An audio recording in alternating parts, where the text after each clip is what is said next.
Hello, I'm Joan. I'm a Canadian family physician who also works as a restorative medical educator, facilitator, and coach. I create spaces that rehumanize the work of healthcare. I'm creating this podcast to remind myself, as well as anyone else working in a helping profession, that when you are working and caring for your human patients, you are the other human in the room.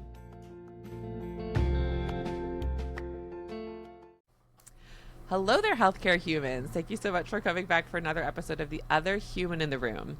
I am so excited for all of you to meet the healthcare human that I have on the podcast today. I have had the pleasure of getting to know him over the past year, and we'll talk, I'm sure, a bit about how we got to know each other. But I would say that this particular healthcare human has many stories, really powerful stories actually to share. And I'm super excited in particular to talk about his relationship to the idea of self-compassion, because that's something I've heard him talk about. And I have a feeling he'll have a unique perspective to share about a concept that we might hear about a bit more these days in healthcare, but like can seem really fluffy. And I imagine the version that Bryan has to share with us is not fluffy, but it is real. So with that as a bit of a primer, Bryan, do you want to introduce yourself to everyone? Thanks, Joan. I'm thrilled to be here. Thank you very much for the invitation. My name is Bryan MacLeod. I am trained as a CFPC family physician.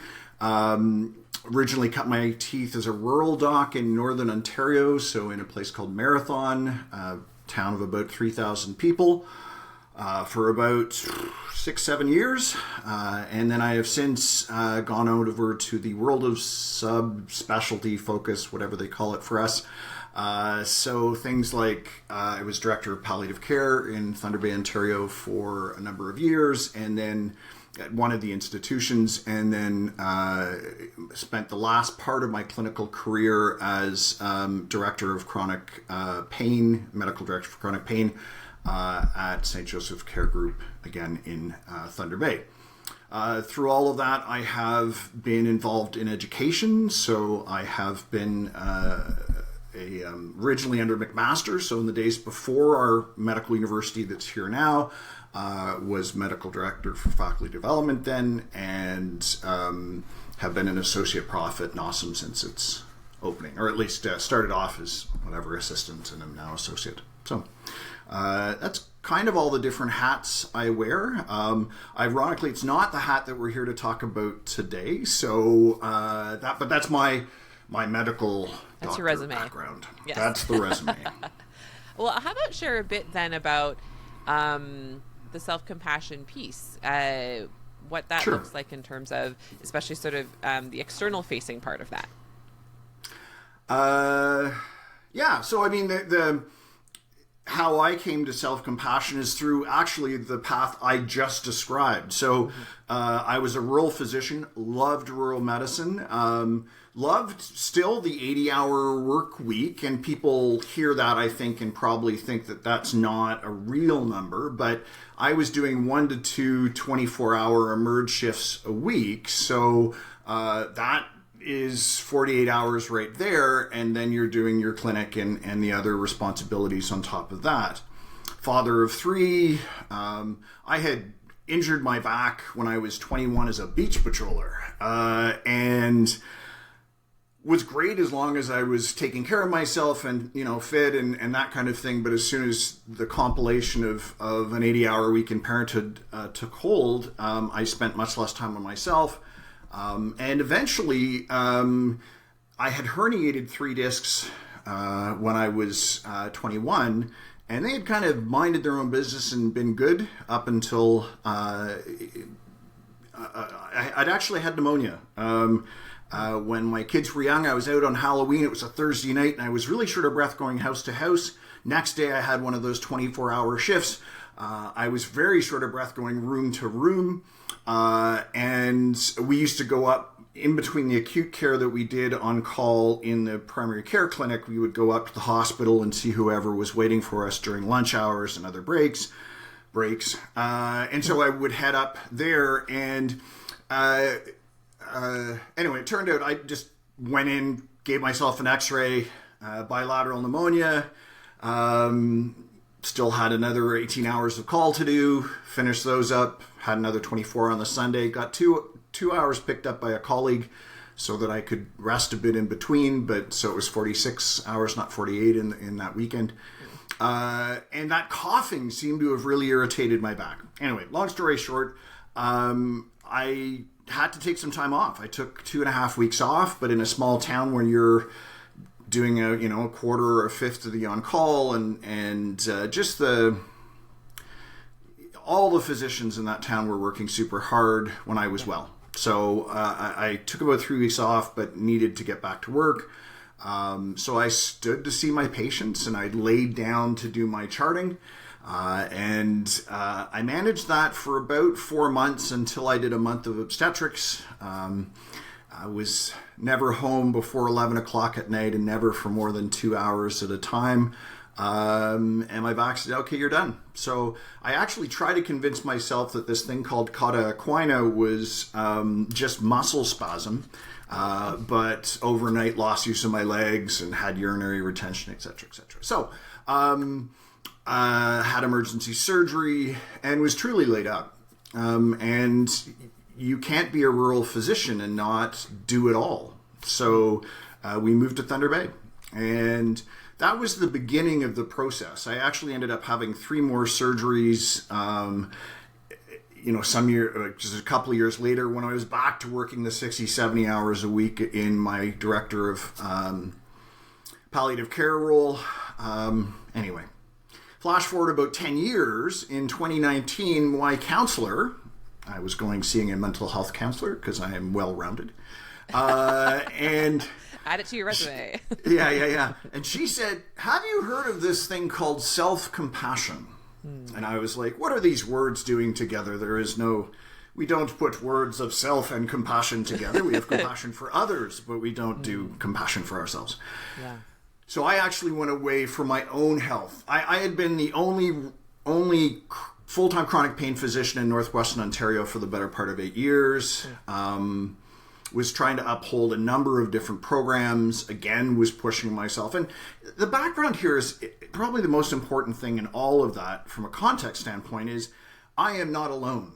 And that'll be the message from a self-compassion standpoint. But when you take a look at our generation, my generation, you're far too young, but Gen X or millennials, the messaging was that you are only good as your next achievement. You are only valuable for what you produce. I had a very good colleague of mine when I was in Marathon, say that people were worthy of love, just even if they just sat on the couch. And I believed that for my patients, but I wholeheartedly did not believe it of myself. Yeah. And when I lost use of my legs and was trying to learn to walk again and couldn't be a rural physician anymore, I went through a really tough time of trying to navigate any value in myself. Yeah. So self-compassion, when I first started it, was for me. And in fact, when I started it, I can remember distinctly thinking, not fluffy, but weird, like alien, like not just fluffy, but like foreign. And so I thought, this is probably, I actually took a couple of courses back to back, and I was like, this is actually proving to be helpful for me, but Lord knows I'm never going to teach it. And I think that's the first time I've ever said that phrase in my life, because I have always taught. I took advanced cardiac life support, and then I became a life support instructor. I've always taught. But this just felt so foreign to the culture of medicine that I couldn't imagine teaching it. Yeah. And here I am teaching it. Worth telling you a little bit about self-compassion as a sort of what it's comprised. So it was. Yeah. You mentioned this is like a conversation, but I feel like I'm going to end up doing all the talking. But as long as interject when I need to, but I'm having a good time so far. We have a deal. Good. Yeah. All right. So Kristen Neff defined self-compassion for her research in 2003. So she's a psychologist out of Texas and has been researching the effects of self-compassion on the general public over that time. And she basically said that self-compassion has 3 pillars. And these pillars, I think, are particularly helpful to maybe not just the healthcare community, but the entire generation that was not taught them. So the first one is a concept of mindfulness. And as soon as we mention mindfulness, people think fluffy and, half the room wants to leave. But mindfulness is strictly sort of being aware of what's happening in the moment with an element of objectivity, but also bringing a lens of kindness to it. So, and why is that important? Because as humans, we can either become overly invested in our own suffering. So sort of spend a lot of time ruminating about how unfair life is to us and specifically to us. Or, and this is what we as a culture of healthcare, and I'm very careful to say healthcare because there are a lot of nurses out there and a lot of other healthcare clinicians who resonate with all of this, which is that we are trained, and I'll use physicians as an example, right from med school, but certainly through our residency and through our work, to ignore the fundamental needs that our body is expressing to us. So we learn to ignore thirst, ignore hunger, ignore pain. I gave a day-long workshop to an occupational health nurse conference while I was shedding one of my discs and actually lost sensation in my right leg permanently in my L5 nerve pattern while giving a talk about workplace pain. Oh boy. So this idea of holding a separate and different lens unto ourselves, a different set of standards, if they can be called standards, and to have learned to suppress all fundamental human aspects of ourselves. And as we'll get to, I run a course on self-compassion, and the consistent messaging from our participants is that, particularly if you think about people who's anywhere in acute care medicine, so our ER colleagues, emergency surgeries, is that they check their emotions at the door. And that's just part of the expectation and culture. I think it's part of the lore, the oral history of those environments. And so we are very good at not being mindful of where we're at. The reality is that whatever powers created us over evolution or whatever you believe, they didn't get the memo about being able to turn our emotions off. And so when you talk to that population, say, well, how well do you think that works? Our participants say, well, it doesn't really. It'll catch up to me at 3 a.m. or whenever I'm trying to sleep later. All of the emotions of the day come back at me. And so that's our reality. And so the idea of being mindful is to be aware of what's happening with a little bit of equanimity. And the kindness is cutting ourselves a break in the face of that. We can talk a bit about that. So the second pillar that Neff defined is the idea of common humanity. And this one's really important. Again, important for everyone. So Neff's 20 years of research shows that people have, by participating in self-compassion courses or community or efforts, that they have an improved, not only decrease of the negatives, less burnout, less anxiety, less depression, but they actually get benefit from a standpoint of improved quality of life, improved sense of general well-being. And we're all humans, so no surprise that healthcare communities also benefit in the same way. I spent a lot of time talking with people in healthcare about these things, and so some extra insights you garner in doing that is this idea of common humanity is really simple. All it's saying is, hey, you're suffering, but you're not alone in your suffering. Being human has an element of suffering to it. And you think, okay, great, we're all suffering. But the difference is that when we feel like we suffer alone, we get into that sort of sense of isolation in our suffering. We get a sense of imposter syndrome that's so common in healthcare training, where we look around and we assume sort of perfection in our colleagues and don't feel like we're alone in being inadequate and not being enough, in not being able to fulfill everything. Give you an example. My job when I was medical director for palliative care was actually to create a palliative care program. So it sounds very impressive, but I was really the only person, and then started gathering staff and money, that kind of thing. But part of it is I wanted to engage our oncologists at our organization. And so I bought them lunch. The best way to get physicians out is to try to feed them during a break. Yep. Mm-hmm. Yeah. And so... and I had a PowerPoint presentation, and I had all this, laser show and all the exciting stuff to what palliative care could do for them. But the first person through the door sat down, lovely, lovely person. And this is the important thing to remember. Physicians are lovely people, and lovely humans in the room, as you note. Yes. Anyway, so... lovely person. And I said, so, we didn't have a full room yet, so I was just chatting. I was like, so what do you think, how could a team help you? And she looked down and she went, you could pick up my kids at the end of the day, because I try so hard to get to my kids at the end of the day, and I just don't seem to be able to do it. And I was like, okay, we're not doing the PowerPoint show today, right? Like there was a level of, and to make matters worse, the chief of oncology came through the door in that moment. He, who had a permanent partner at home, not working full-time or 80 hours a week, in a professional role, I should say, working very hard at home, I'm sure, but a team then, he was like, well, you just have to be more... better scheduled in your time. Yeah. If you were just more organized, it would be fine. And it really spoke to me in that moment. Like he is a person that had won awards for his compassion, for his care of his patient population. But how we eat our own in medicine, physician to physician. And so that reinforces that isolation. When you're in a room and you see the head director of this or the thing, just ripping a limb off of a colleague, it doesn't help. So recognizing that we're not alone, and that many of the things that we struggle with individually are shared struggles that others experience in one way or another.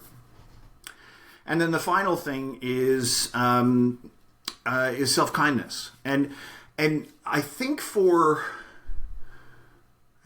it's one of the hardest ones for many clinicians,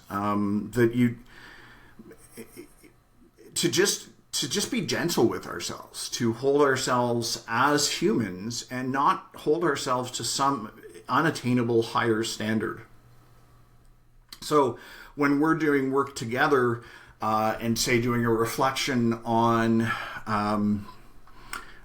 having a difficult emotion in the face of an adverse situation, to be kind to ourselves in the language we use and how we hold ourselves in those moments of difficulty, rather than be judgmental or harsh. So in 2019, it turns out it was a pastor. I've always said it was an occupational therapist, but a pastor who works on Chris and Neff's team had said, you realize that no healthcare workers are coming to your 24-hour, 3 hours a week for 8-week course. And she said, oh, well, that's not good. They really could do with it. It helps. And they said, well, they don't have time. And so before COVID hit, the Neff team had created a course called Self-Compassion for Healthcare Communities, run it in Texas hospitals, interprofessional environment, brown bag it, come in, and basically an hour a week for 6 weeks. So really distilled down the messaging of the larger talk.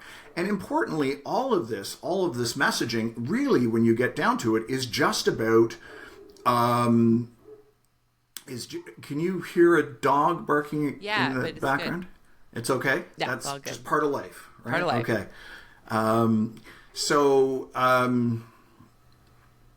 When we run this course, not infrequently, we will have participants say, my grade 3 kid came home yesterday talking about windows of tolerance or, emotional regulation. And these are just things that are really fundamental life skills that we were never afforded in our upbringing. And in fact, quite the opposite, the messaging being very much different.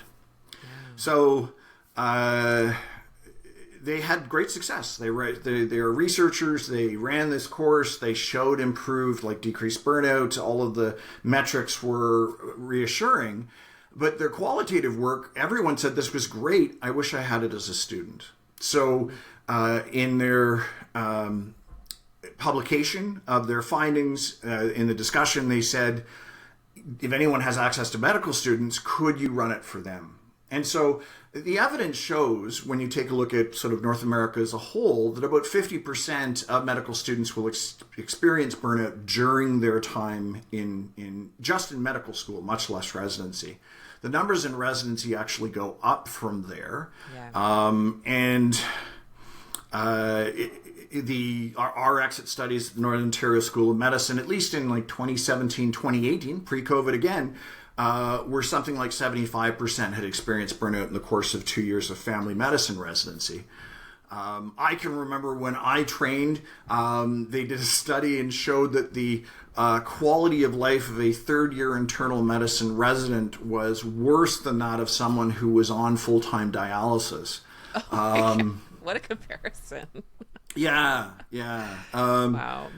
And yeah, so we started teaching it to the medical school, to the students at the Northern Ontario School of Medicine. And through that, we replicated or repeated the research of the NEF group, and we showed a 48% reduction in depression symptoms, 34% reduction in stress symptoms.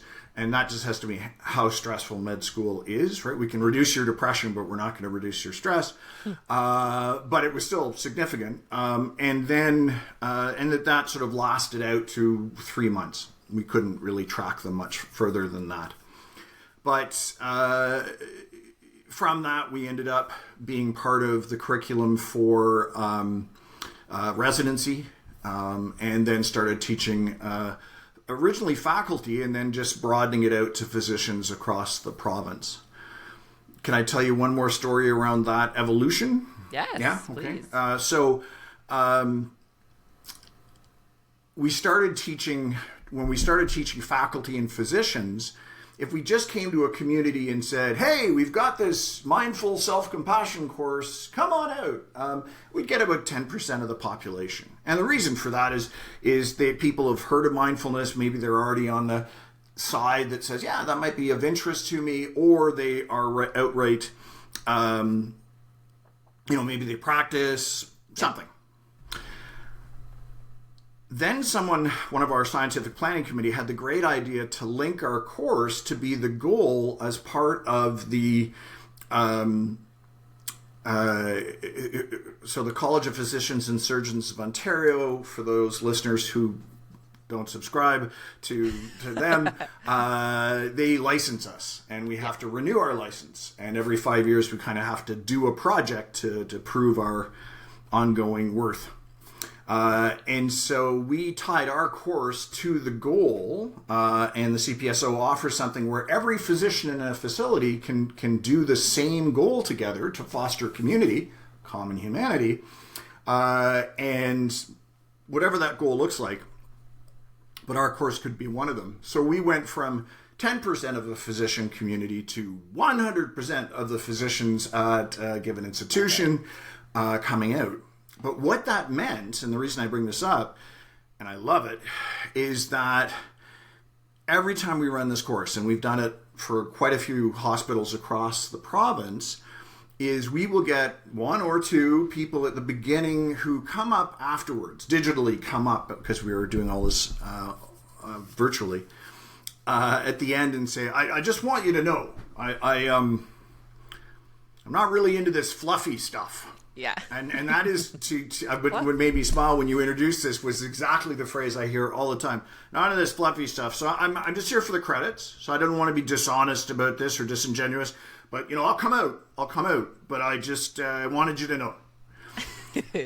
And that's great. We just say, that's wonderful. Glad you're here. If you have any questions, support them in their efforts coming out. That same person inevitably will come back to us in the third session or so and say, hey, do you know this stuff works?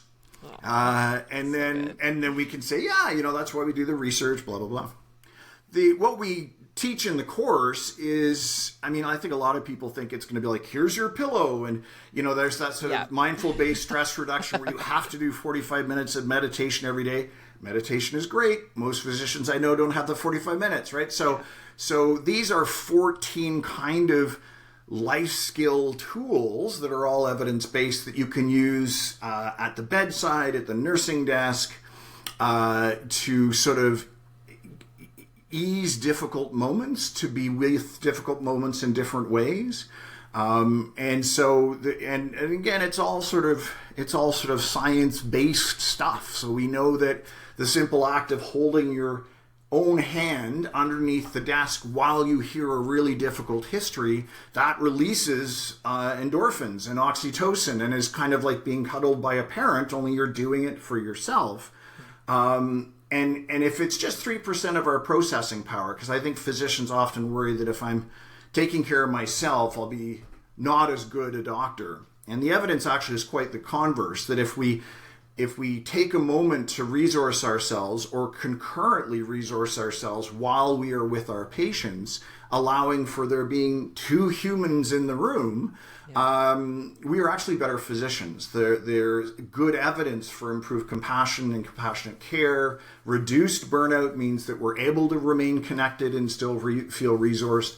So there's a lot of good that can come out of recognizing that we are human and that we deserve that support. And so this is just ways of doing that. And so the course talks about things like being with difficult emotions, and that is so common in what we run into day to day. It talks about ways of taking care of ourselves if we sort of feel out of that window of tolerance that our grade 3s at home are teaching us about. And it talks about, at the very last session is on values and just about honoring our values. I had mentioned to you before we started recording that I had I was interviewed last week for some research being done, but no, it was the meeting before that. I was chatting with a PhD out of Atlanta. She's an oncologist, but she's doing her PhD and she's amazing, researching what I think is amazing. So moral injury. When we talk about moral injury nowadays as a source of suffering amongst physicians, we often talk about working in a broken system. Coming into medicine with a value system that is towards helping people, and an empathic person who then is working in a system that just isn't up to it. And so we carry that with us, this discordance between who we are in our core and what we are able to do in the face of the adversity of the system we're working in. And she, I think, has taken a brilliant look at this, but she's taking it from an internal standpoint, that the moral injury actually can happen, that I started medicine as this person, and I am now feeling like I'm a different person. And that different person, if I'm more disaffected or more distant from my patients, or is actually not necessarily what the culture does to us as much as a protective response in the face of all the adversity. We withdraw to keep ourselves even semi-whole. And so she is looking at it and saying, well, we actually have a moral injury inside ourselves when we're saying, the way I'm behaving right now, or forced to behave right now, is not in accordance with my value system. It's not in accordance with who I am. And so there's this sort of painful discordance in our existence. We don't have to look outside of ourselves to already be suffering. And so, which I think is unfortunately a really important thing for her to be investigating, and a really central part of the suffering of healthcare professionals in general. Well, it's kind of profound, because in some ways it speaks to, I was really struck when you were saying how you had been on your own life path, which included a lot of undesired things happening to you in your body, that it put you at odds with what the system expected of you. And you found something that was helpful, like the self-compassion, but at first you would not have thought to teach it. And right at first you're like, okay, but we can't share this with healthcare. And I am curious what that part of the journey was, sort of internally, to go from a place of saying, and maybe first let's like talk about what I resonate with in the idea of why it feels, for me, as I like started the podcast or started teaching this, it has felt risky, scary, like I could get in trouble, like I would get dismissed. Like those are some of the feelings I had. And I don't know if that's exactly what that PhD person was talking about, but like just the notion of like, because of the culture we're in, ideas that seem really objectively like a good idea and are about love and like unbeautiful things, that they feel scary to inject into the healthcare culture and feel like wouldn't be well received by healthcare culture. That's interesting, isn't it? And so, yeah, I'd love to know what that process was like for you. Why at first it felt like, oh, I couldn't teach this, and what helped you shift, because the culture didn't shift necessarily. Maybe it shifted enough that you felt like, oh, maybe this will, someone else said mindfulness before me, so I can go in. But like, what was that like to go from a place of feeling like you it wouldn't be something you feel like you could offer to something that you could? So, it's a great question, and it's not one I've actually been asked.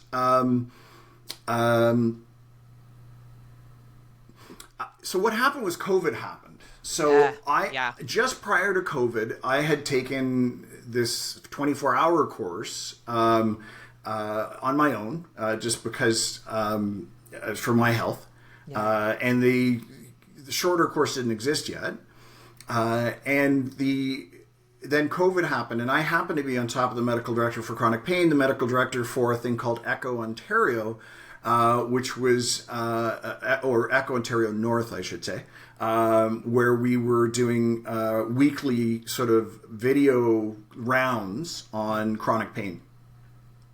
And when COVID hit, the needle on energy for extra learning went to zero. Every healthcare clinician was just so maxed out with trying to help with COVID that no one felt like they could learn. The instructor I had, Monique Mercier, for my Mindful Self-Compassion course, fabulous, excellent instructor. And so I suggested to the team at ECHO that instead of teaching our usual chronic pain rounds, that we could do these courses. And so I think I was eased into teaching because I wasn't an instructor yet. I wasn't really permitted to teach. And so we jokingly I was like the bobblehead / poster child of don't let this happen to you, right? So the aging white guy can kind of do my hair up a little bit more wildly and just be like, if you don't take care of yourself, you might look like him in X number of years. And so, and then we researched it. And so you don't have to hear too much feedback around this changed things for me. And when we have done both quantitative and we've done mixed method, quantitative and qualitative research on this from the start. And so while quantitatively we're showing reductions in burnout, improvements in secondary stress, compassion satisfaction, self-compassion, all of those across the board consistently improved. Qualitatively, we're hearing themes around small incremental changes that extend not only in the workplace but home, right? So we heard so many stories of people who were taking these relatively simple mindful tools, but using them at parenting or teaching it to their kids. Or like, I know I'm a far better parent and human and spouse and partner for the skills that I've learned through this process. And how does that manifest? Well, we know, and to your point, when we do this course. The people that designed this course, it's pedagogically, woo, that's a tough one to get out. Yeah, good one. It's the structure is really good for adult learning, and so one of the things they do early on is they say, okay, well, the evidence for self-compassion in the general public is this, and we sort of talk about all the benefits very briefly, but just sort of lay them out a bit. And we say, well, if it's so great, why don't we do it in medicine? Why aren't we, self-compassionate for ourselves?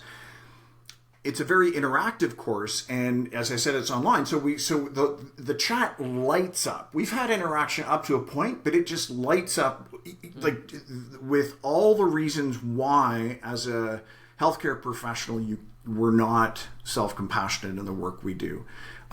Seeing it as selfish, seeing it as weak. There are these common themes that come out in our teaching. And so we have a slide set that talks about the evidence around self-compassion, and the evidence is really robust. So for example, when you take a look at people who go off to war, the ones who have a higher self-compassion rating going into it, even if they experience greater trauma in the war effort than others, are less likely to develop PTSD. There's, that's an extreme example, but from a relationship standpoint, those people who are self-compassionate, and it's understandable, if you cut yourself a break, then maybe when you're having a conversation with a colleague or an environment where you say, I'm not alone in not understanding this problem. I'm not alone in being human and making error. You can actually be kind to yourself in the face of adversity. All of a sudden, you're not defensive. You're not snapping. You're not angry. So whether that's at work or at home, you can present as a much more balanced individual when you recognize and honor the limitations that we all have as being humans, the other human in the room, which is why I love your podcast so much. So your question was, how did I make that transition? And my answer would be, I supported the teaching of another, and then I saw how that teaching influenced my colleagues from a research standpoint, and then I got on board, and I was like, this is important. And I've had my last back surgery was in 2008, but 2019, I ironically took one of my residents out. I regularly went to Pilates to keep myself together, having learned from the past, and overdid it and blew out another disc and ended up hospitalized, and just had a really sort of rough 5 years of ill health. And it was the work of doing the self-compassion work, actually, that kind of got me through that in a way that I hadn't navigated ill health well in the past by comparison, and really sort of cemented the idea that clinically, I'd managed to recruit a couple of other excellent chronic pain physicians to our community, physically much more apt than I am to be able to, carry on. But I could do some good by continuing this work. And everyone has wellness on their strat plan. Every organization has wellness on their checkbox. Not a lot of them are researching the wellness initiatives that are being undertaken, or, that's the one thing we hear very commonly when we're talking with organizations, is the fact that they aren't often presented with data around outcomes. And somebody who's listening may argue that, our data doesn't show benefit long-term, and they're right. We don't have, 6 years out or anything like that. And I think much like the ACLS I mentioned, they talk about needing to renew at least every year, if not every 6 months, because we get rusty. And it's very easy for us to fall back into our traditional, well-worn roots, ruts of how we behave towards ourselves.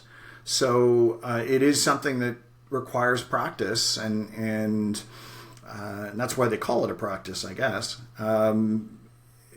So it's that's how I made the transition to teaching. It was just seeing clear benefit and feeling like it was important to continue. It makes so much sense, right? Because in some ways like seeing the opportunity available.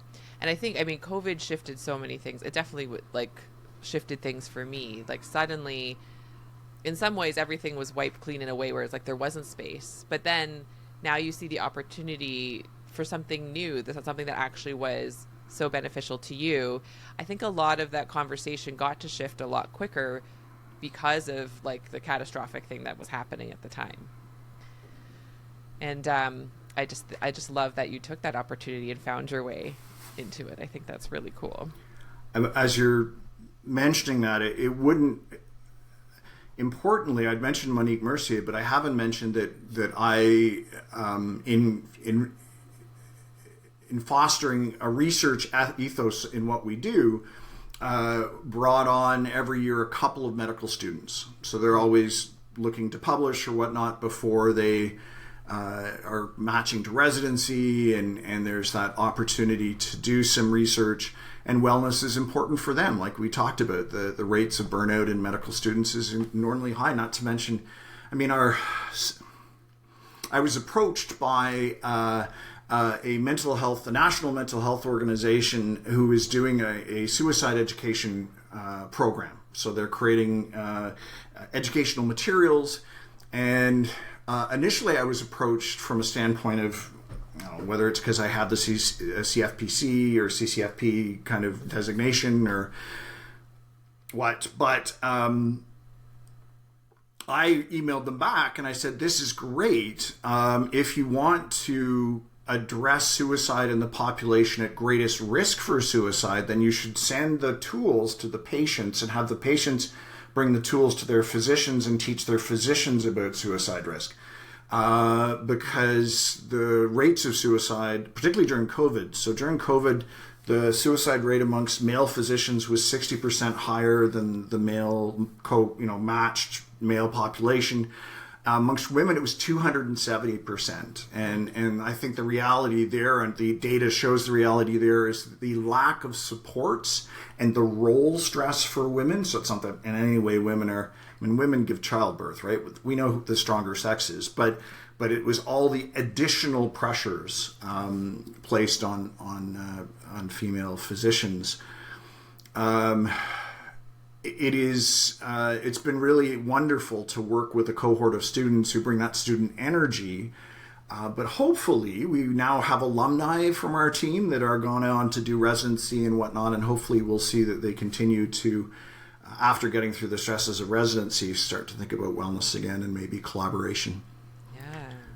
I'm curious from your standpoint, speaking with different like academic institutions and then also like healthcare delivery institutions, if you've seen any small shifts in like organizational culture, right? Because in some ways, so this course as it stands now is for individuals, though it's fascinating if 100% of the individuals in an organization take it.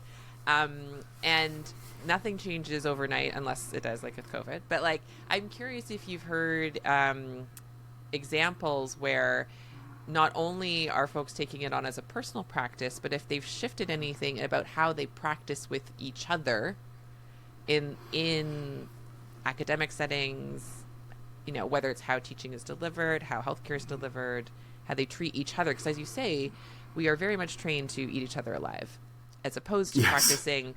And it comes from a place of lack of self-compassion for ourselves. We practice it not with ourselves, therefore it's tricky to practice with each other. But I'm just curious if you have any examples or can imagine examples of how that could work on that sort of system-changing level. It's a great question, and I can't say that I have research evidence around that. The great irony is that I have hospitals bringing us in to speak to all of their physicians. And I think, like, for example, I'm very hesitant to use the word resilience ever because there you go. And that's why right there. Right. So it kind of came out that like, it's almost like being Canadian and vitamin D deficient, that somehow, we're going to take this course and you're as a clinician, you are are deficient in some way in resilience, and we are going to just inoculate you with these tools so that then you will be able to double your output clinically. Yeah, you'll be better workhorses for us. I'm like, wait, no. What are we doing? That is exactly not the goal of this.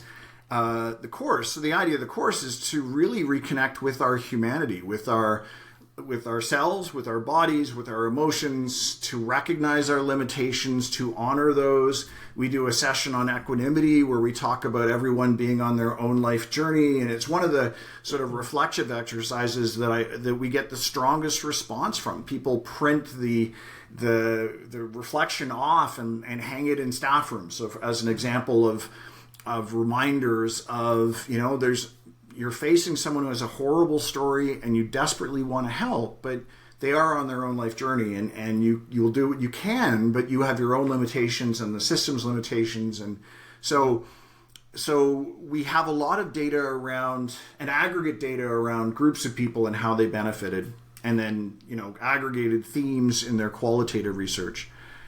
I must say I've always been a little hesitant to go back to the hospitals or environments, because if our course worked properly, it might be that people are saying, no, I don't want to take on that role, or I'm good right here with what I've got, and I'm maybe probably not good. I'm just barely holding it together here, and I'm actually going to divest myself of these responsibilities.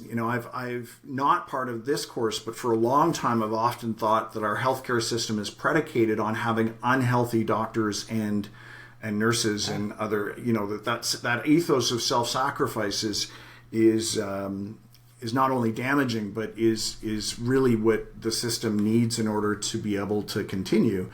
And so I certainly have heard our participants. As you said, you get 100% of the physicians in a given hospital, or near 100%. And we get like a 92% attendance rate too amongst physicians. So like to me, that's amazing that because they're busy people. So we fully expect they're going to miss sessions. But so we often get them coming back and saying, we were talking, during break yesterday, or, so you get this sort of, the messages are not only, maybe bringing,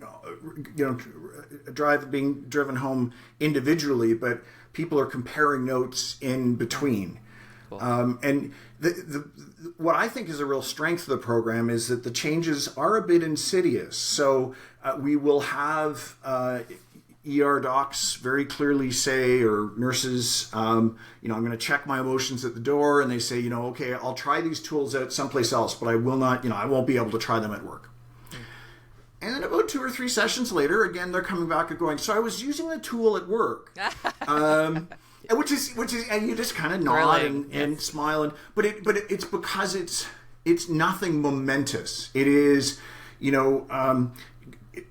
something as simple as breathing, or feeling our feet under ourselves as we walk from bed to bed, or it's naming the emotion that you're having, right? I had the emotional vocabulary of a light switch when I started medicine, and when I was in it, right? Like, I'm either good or I'm bad. And and that's okay, but by the data, 2007 study showed that, just the act of naming an emotion, amygdala activity, our threat system in our brain decreases on fMRI just by naming the emotion. So can we do that in the moment as you're with a patient? And so that these small little skills through the day make a difference. And so there are some real light bulb moments in this course, in the course of the work. I realize probably time is an issue, but there's no mistake. The very first session, we do this sneaky thing. So as I mentioned, Neff is a psychologist. Her colleagues, Chris Germer, also a psychologist, and I took psychology as an undergrad. Love the work, but they are sneaky. So so what they do at the first session is they say, who are you to a good friend? Like, say you had a good friend, you're feeling pretty resourced, and your good friend has feels inadequate. Maybe they feel like they've made a mistake. Maybe they've made a medical error. Who are you in those moments to your good friend? And let's think about like things you might say, or the tone you might use, or the body posture, right? And so we really explore and flush out who we are to our good friend. And then they say, okay, next step. Now you are the one who is feeling inadequate, who made the mistake, who maybe made a medical error. What do you say to yourself? And of course, I think at some level, most of us had some insight about how that was going to go, but we don't often put it back to back. So, and we break into small groups because that's, again, good adult learning. And so that common humanity of hearing that you were not alone in tearing yourself a new one, as it were, for any perceived slight, even if it's not an error.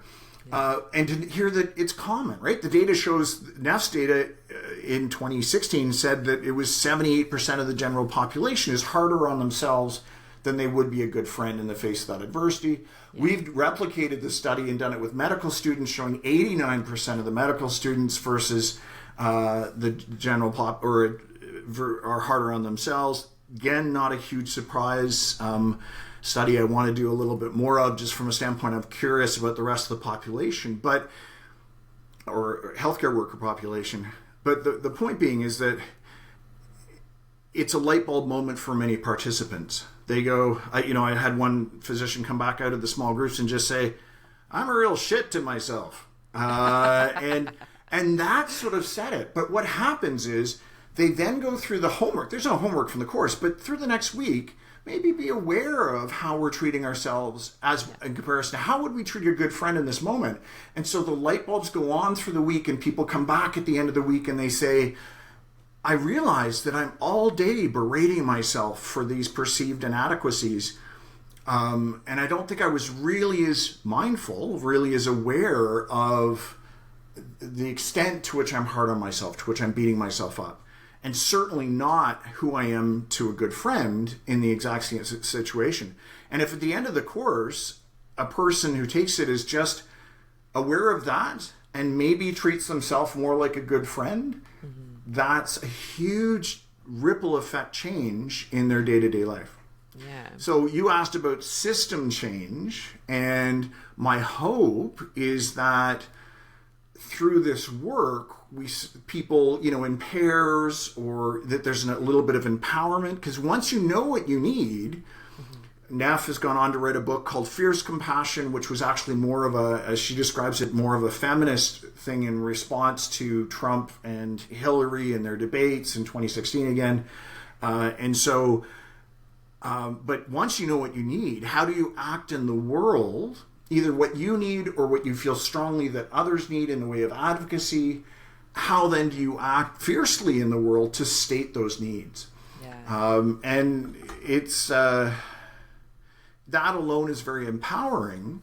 And my hope would be is that then the participants in our courses feel more empowered to speak need to power, as it were, as we move forward. But we haven't done research or data around, although I did do a testimonial assessment of past leads, and they do talk about that they continue to see that change permeating in the medical staff at the facility, and it comes up often in communications or meetings.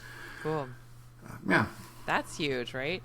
For me, I think, of course, like research and data is so important. And I also know how animated we are by like anecdote and story. So those examples are wonderful to consider, especially like that, the incremental nature of change. And that, like, I'm a big fan of thinking of change from the inside out anyway. That's like one of my guiding philosophies. So the notion of, and that you've actually heard back that it is continuing to have reverberations. It changes the vocabulary, right? Just to have another way of interacting with each other. So how could it not change the culture in big and small ways? I think that's really cool.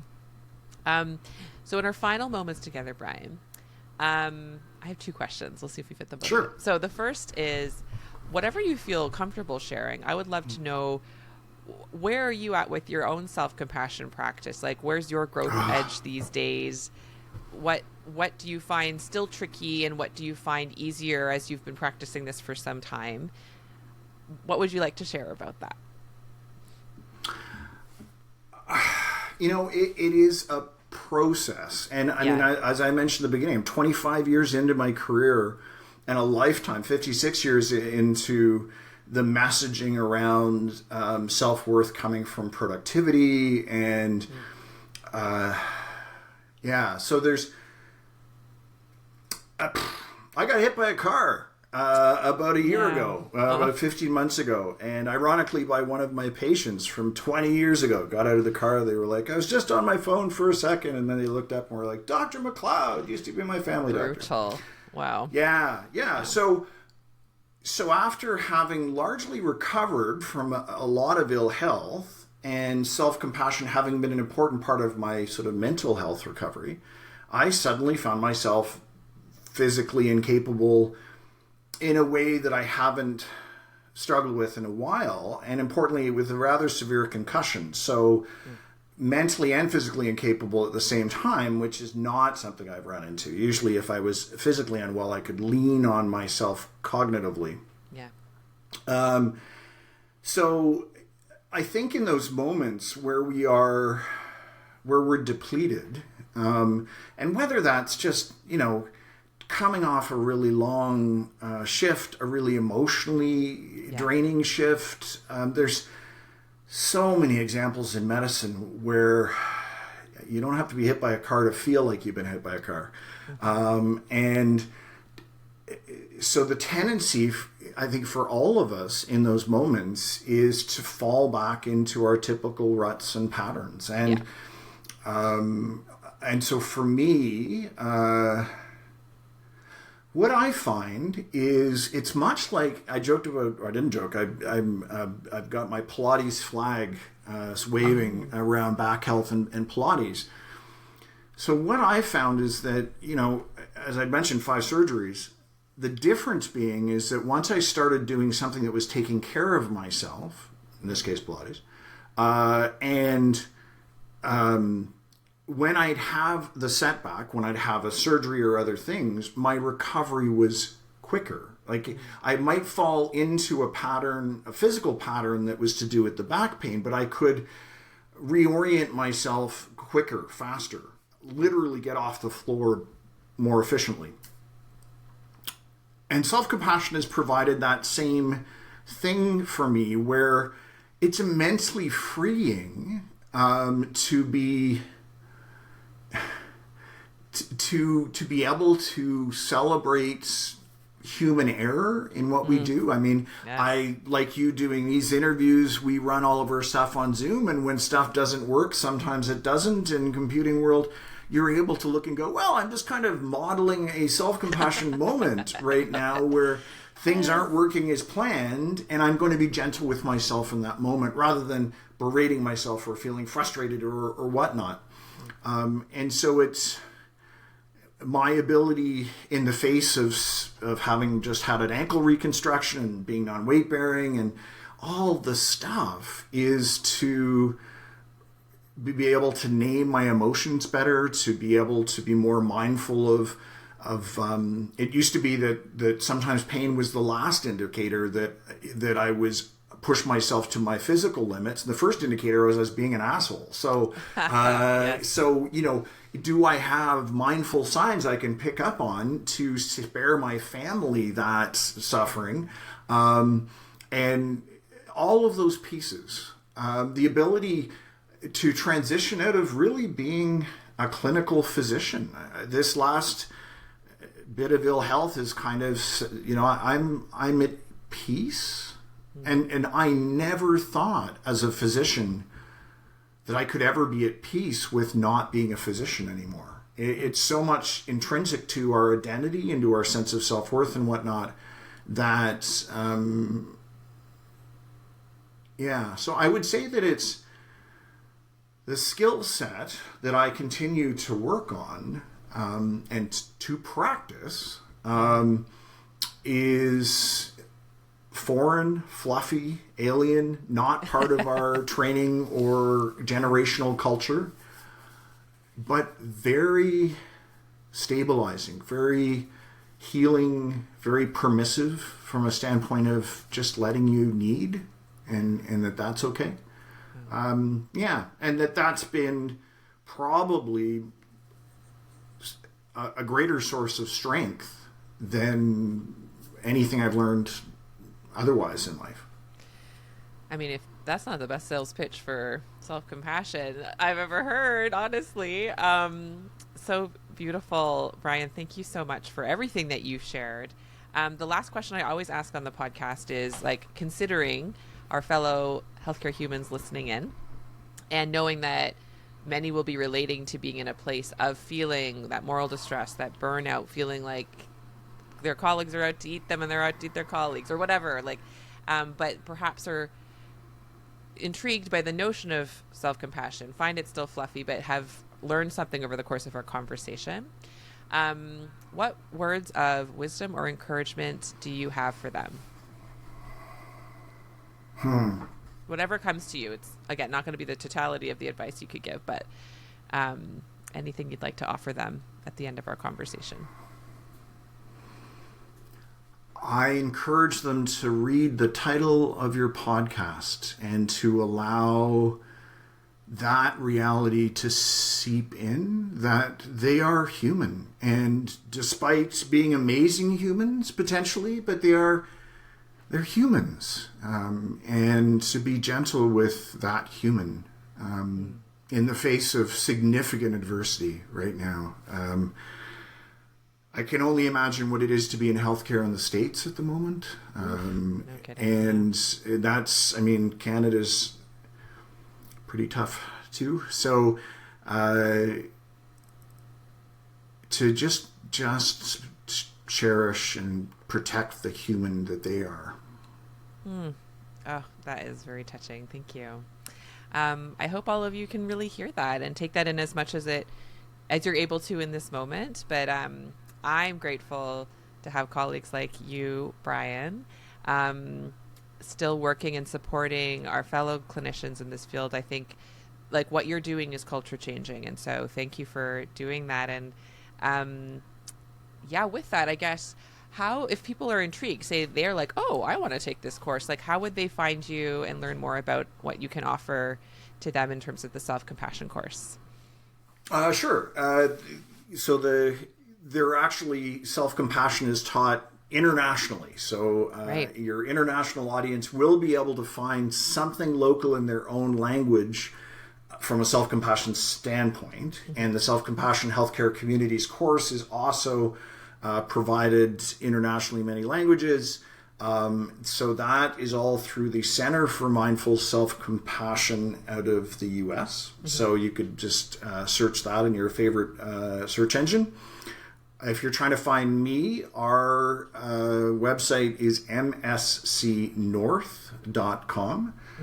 So you can go on there, or I am Bryan with a Y at mscnorth.com if people want to email me. I am frequently having conversations with people who want. I just had a pediatric anesthetist reach out to me from California because their clinicians, their peers, have all been affected by the fires in California and are struggling with balancing practice against their own homelessness and like, wow, right? So and while, because it's international, we can match people, to people in their geographic locations and environments. But yeah, it's I'm thrilled to have a conversation with people, or if people are interested in wellness research and want to look at collaborations, I do quite a bit of that as well. So Amazing. All right. Well, thank you again for taking the time, Bryan. This is so fun. And for everyone listening, remember that you're human, and can you be just even like 1% gentler towards that human as you continue on with the rest of your day. All right. Well, thanks again, Bryan. Thank you very much. Talk to you guys next week. Bye.